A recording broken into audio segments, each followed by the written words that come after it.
Good evening, everybody. Following the infamous Crystal Rock Night of the Broken Glass on November the 9th, 1938, the British government decided to allow up to 10,000 children, unaccompanied Jewish children, from Germany, Austria, and Czechoslovakia into Great Britain. Operation Kinder Transport saved the lives of these children who would otherwise have suffered the horrors of the concentration camps and subsequent extermination. I am a Kinder Transport survivor. I was born in Vienna, Austria in 1933. My father was a family man and owned a haberdashery shop. He was a religious man and never missed his daily prayers. My mother was a homemaker, a warm, loving woman. My parents were partners. My mother idolized my father. Our best times were at family meals and holidays. Our apartment was on a long street in a beautiful building with marble steps overlooking a park with an ice skating rink. And I could see the Austrian Alps in the distance from my bedroom window. I had a sister, Erica, 4 years older than I, and we shared a bedroom, and I looked up to her. Erica was studious, and I was free-spirited. She wanted to read and study, and I wanted to dance around. I also wanted to be independent. One day, at 3 years old, I walked 2 miles to my grandparents' home without telling anyone. I crossed the streets and everything all by myself. Everyone was worried and angry with me. When I was 5 years old, my parents came to me and told me they were sending me away. I did not know why. Standing on the platform, I repeatedly cried, "Are you coming soon? Will I see you soon?" They cried. In return, tears flowing. That was the last time I saw my mother and sister. And I can truthfully say that I remember the train station, the platform, it's like it happened yesterday. It doesn't leave my mind. Excuse me.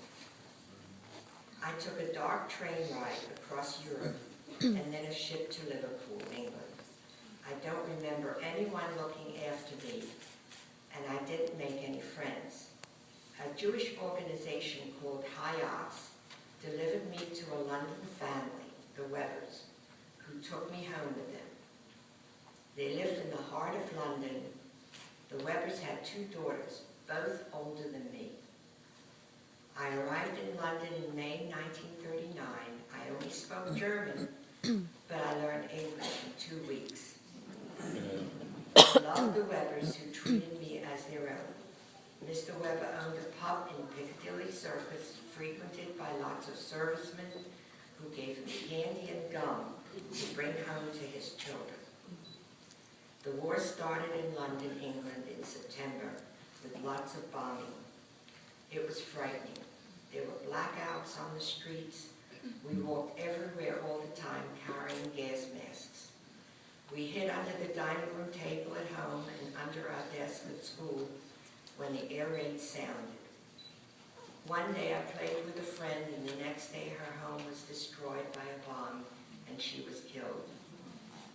When the bombing became too severe, I was sent to the countryside along with thousands of other children for safety. I was moved to a hostel in Windermere where I lived with 15 other girls. We slept in 2 rooms. I was safe there for a year and a half, and when the bombing subsided, I was sent back to the Webbers, who meanwhile moved to a seaside community. We lived a normal life between the bombings. In 1938, my uncle, who emigrated to America, tried to get visas for my family, but failed. When he came here, he joined the American Army. During his Army days, he was sent to Europe and went to numerous camps to try and find out about my mother and sister. My father, who came to America in 1940, also tried, but was continually frustrated by the bureaucracy and failed to get my mother and sister out of Germany. The reason my father got out of Vienna, he had a cousin who could take one person out on her visa, and he thought he would go and he would work and he would be able to get my mother and sister out. I learned that my mother and sister were deported to Poland and never heard from again after 1942.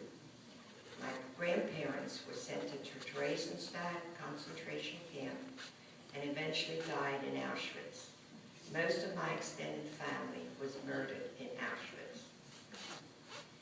I also learned that I was like Sophie's Choice. My mother had to make a decision as to which daughter to put on the kindertransport train, and she chose me because it would be easier to place an older child. I found out later that my sister made my mother's choice easier by refusing to leave her side in Vienna. In 1945, at the war's end, I was 12 years old, and my father told the Webbers that he finally can get me to America. I didn't want to go. My father was a stranger to me, and the Webbers were my mother and father. But I did what I was told. I was placed on a Swedish ship called SS Drottningholm and slept in a cabin with 3 other girls. I was seasick for 7 days out of 10.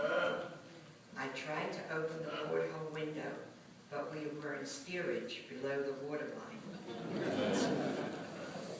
I have never been more miserable than I was then.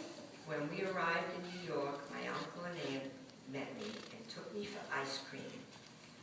I discovered I didn't like ice cream. The irony and the tragedy of my life then was when I arrived in America in 1946, my father, who was living in Boston, was limited financially and couldn't care for me. So began a 4-year placement in 3 different foster homes. Some different, some loving, some not. In 1950, my pregnant aunt, living in Philadelphia, asked me to come for summer and help her with the baby. I jumped at the chance to live with the family, and we had a great relationship.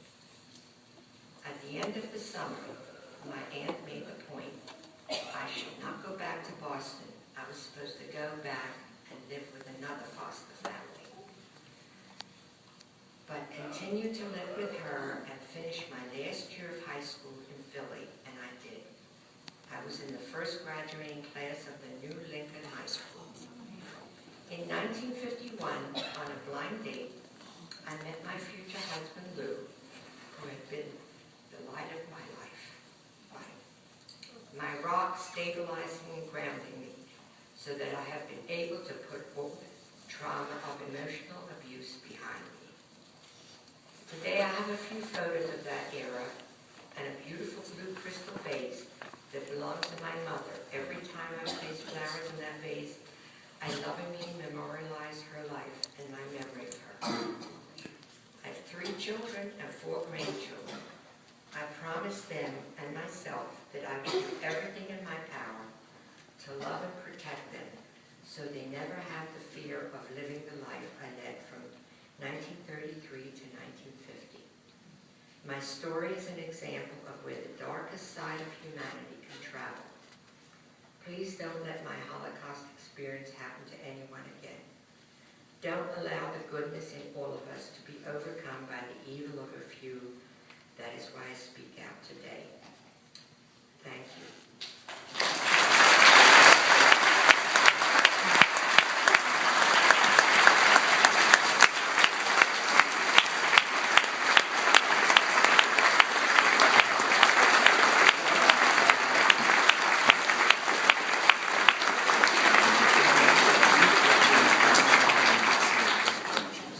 When I worked in Philadelphia, the Department of Defense, they had Holocaust Week. And they asked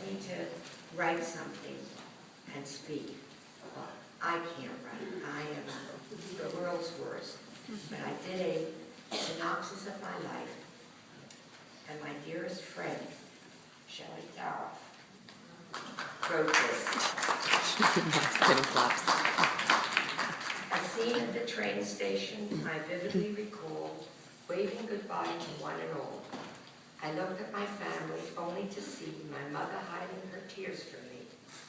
Would I see them soon? No reply. Just a hope for a child of 5. As I boarded the train, I wished and prayed we would all be together in a few short days. Alone on the train, no one knowing my name, surrounded by children, all feeling the same. All Jewish by birth, thus the decree, to allow us into Great Britain, where we might become free. Arriving in London, I was quickly approached by a family of 4 who would be my coach. They wanted to show me the ins and the outs of gas masks and hiding when bombs were about. For 7 years, they housed me, gave me clothing and schooling. I felt things were better, but life was still grueling. The bombs continued with blackouts and such. For a little girl, I was seeing too much. Letters from home were not really great. I found out through the mail of my dear family's fate. My father was able to get to the States, hoping we'd join him without a long wait. My mother and sister were not as lucky as he. They were sent to a concentration camp never to be free. Their letters stopped coming, and before very long, I knew in my heart most of my family was gone. The bombings in London continue each day, so the family I lived with sent me away. A hostel in northern England now was my home, living with girls who were also alone. For a year and a half, we shared life's ups and downs, but at least we were far from those terrible war sounds. When I was 12, I remember the day my father summoned me to the USA. I traveled by ship, seasick as could be, to meet my father, a stranger to me. He tried so hard to make me see he really had done the best for me. I loved him dearly, but it was clear to see he could not afford to really raise me. My next steps were foster homes, one after the other. I secretly longed for my sister and mother. I cried every night and prayed to be wanted and cared for eternity. Life, however, has its decree, and happiness was just not to be. At 17, I look back on my life. 15 schools and 8 homes had been my plight. How would it end, I wondered each day. Would I ever be settled in one place to stay? Then came a phone call from an uncle and aunt. Would I come to Philly and give them a hand? Just spend the summer with us, they said. We'll clothe you, feed you, and give you a bed. I jumped at the chance to finally be part of what was my family. It worked out so well from the very first day, without much coaxing, I decided to stay. The rest of my life, I'm happy to say, improved with each and every day. Before very long, I met my Lou, who was tender, caring, and loving too. My life turned around since our wedding day, and 3 beautiful children came our way. I'll always think back to a past so blue, but know I was lucky in many ways too. The end of my story. Deep down inside, I always surmised my mother and sister had not survived, yet not knowing if perhaps their fate was managing to escape through those awful gates. It took a trip to Israel and Yad Vashem for me to have proof of what happened to them. In the museum, I held back tears while entering in the computer their names and birth years.